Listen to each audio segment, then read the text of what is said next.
It has been a month since I published anything on the Grand Ethiopian Renaissance Dam, so it's time to look at how this situation is developing. Remember that a new government has taken over and new contractors have been brought in to help increase the pace of construction. And the construction delays over the past year are only going to make the filling of this dam even more extreme.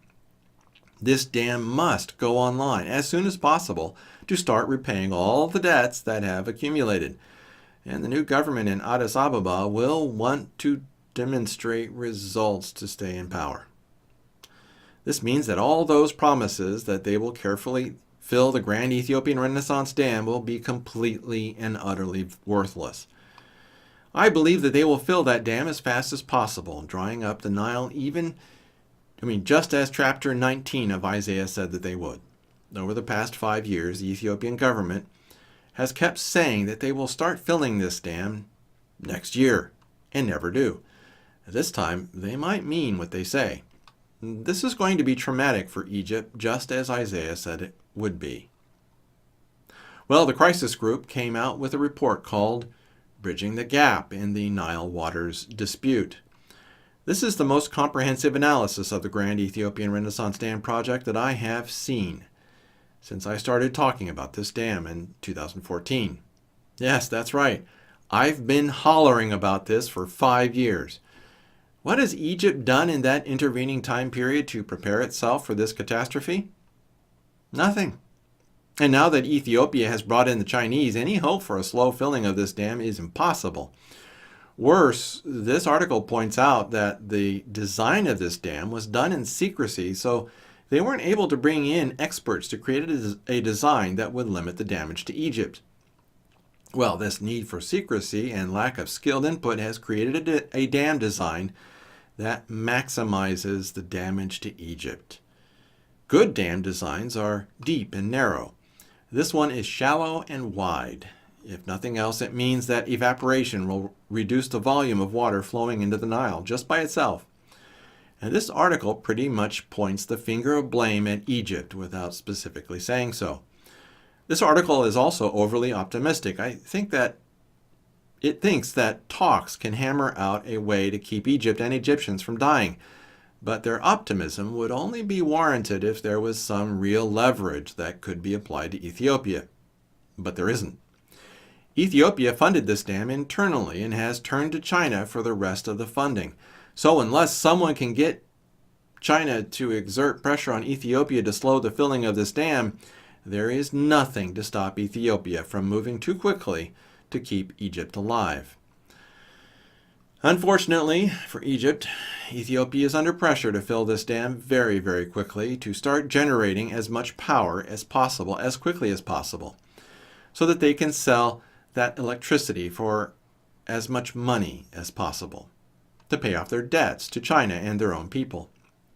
And there's a new government in Ethiopia, and they want to be able to stay in power for as long as possible, and that means promising not to fill this dam quickly and then breaking that promise immediately and strangling the Nile as they fill it far too fast. The bottom line? We are seeing the fulfillment of Isaiah 19 right in front of our very eyes. And I can hardly believe what I'm seeing. Oh, and finally, there are some videos of pretty good quality that I can share on this issue.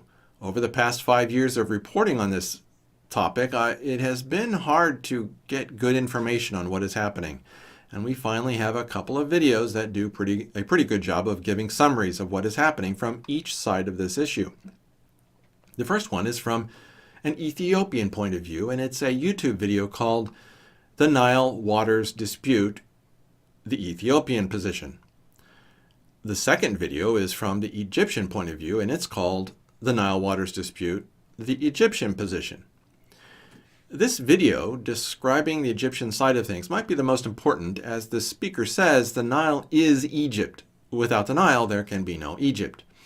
Unfortunately, because of Egypt's bad faith moves towards Ethiopia and some, possible accidents that may or may not have been Ethiopia's fault, Egypt has not handled the situation with Ethiopia in a friendly way. This is why a dam project like this was always going to happen at the worst possible time for Egypt. When they were powerful, Egypt didn't want to share the Nile in any way and was able to force Ethiopia to keep the Nile untouched. Now that she is weak, Egypt will have the Nile taken away from her. And all of these events are a part of the fulfillment of Isaiah 19.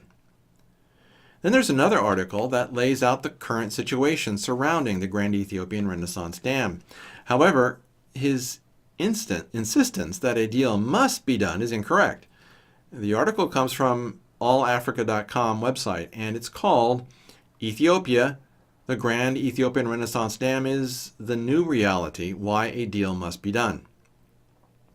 From a humanitarian perspective, the author, Shimelis Desu, is entirely correct. He's correct. Even a fantastic agreement would cause horrible hardship. So from his humanitarian perspective, he is completely right. And I would love to claim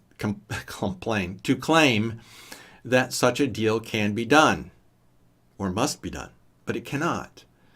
I'm afraid that any deal that Ethiopia agrees to will be promptly broken whenever it suits them to break it. Or maybe I should put it another way. This deal will be broken whenever China pressures Ethiopia to break the deal. Remember that China has been brought in to help complete this dam, and they will want their money. So this dam will need to be filled pretty quickly to make sure that this dam can start selling electricity as soon as possible. The maddening thing, from my perspective, is that Egypt had 8 years to prepare for this dam, and it has done pretty much nothing. And this next article is titled, Egypt Races to Reduce Impact of $5 billion Ethiopian Dam. Just to give you an idea of the effect that this dam will have on Egypt, here's a quote from this article. Quote, Ethiopia plans to store 74 billion cubic meters of Nile water behind the dam, which would affect the 55.5 billion cubic meters of water that Egypt currently gets from the Nile.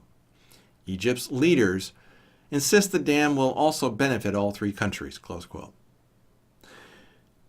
This dam represents the suffering and death of millions of Egyptians. Think about this. The dam will hold 74 billion cubic meters of Nile water, while Egypt consumes 55.5 cubic meters of water, billion cubic meters of water. This dam will hold more than what the Egyptians consume in a year. So how much water will the Egyptians be able to? Yeah, right, you can do the math. And I'm afraid that Isaiah 19 predicted this, and I'm puzzled by Ethiopia's insistence that this dam will also benefit Egypt. There's no way that this dam would ever benefit Egypt in any way. Oh, and to give you an idea of what they mean when they say that Egypt is racing to reduce the impact of this dam, here's this article on what that means. Egypt tightens restrictions on media social networks. That's right. Egypt is in trouble, and the government is getting ready to tighten its grip on power because food and water scarcity will cause people to challenge that grip on power. China has been doing the same for roughly the same reasons, for itself. So Egypt is going to do its very best to keep her people in the dark as their destruction races towards them. The Egyptian people won't know what killed them because the Egyptian government will deny them the ability to find out what is happening to them. Then to add another dimension to this crackdown on freedom of speech, the president of Egypt is changing the rules on how long he can stay in power. This bit of news comes from the Jerusalem Post in an opinion piece written by Tzvi Mazel, titled, Changes in the Wind for Egypt, ? So it really does look like Abdel Fattah al-Sisi will be the cruel Lord described in Isaiah 19, quote, And the Egyptians will I give over into the hand of a cruel Lord, and a fierce king shall rule over them, saith the Lord of hosts. Close quote. Isaiah 19:4. I know that al-Sisi doesn't look cruel, but you need to take a closer look at his methods of what he is doing. He's a lot less cuddly than he looks, and when things turn bad, he will be forced to take the gloves off. In a very real sense, he won't have a lot of choice. Millions of people will die anyway. He will just want to make sure that he isn't one of them. Oh, and I stumbled over this article on armyrecognition.com titled, Ethiopian Army possibly equipped with Russian Pantsir S-1 air defense system, from the March 2019 Global Defense Security Army News Industry. It looks like Ethiopia isn't stupid. They bought that air defense system as a way of making sure that Egypt doesn't get any ideas about bombing this dam, although they do not specifically say this. Think of it as a message to Egypt.